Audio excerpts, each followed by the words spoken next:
How to change Facebook password. First thing first, head over to your application Facebook.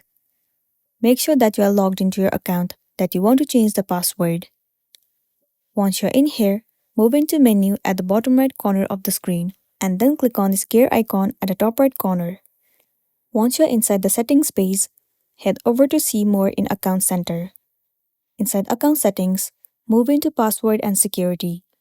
And at the top, you can see the option of Change Password. Move into it. Select your Facebook account. Now in this page, you will be able to change your password. What you want to do is, firstly enter the current password that you have been using to log into your account. After that, enter the new password that you want to set. Once you have entered the new password, re-enter the password and then click on Change Password at the bottom. After that, you will be good to go. So that's the wrap for this video. Make sure to smash the like button and consider subscribing to our channel. We'll see you in the next one.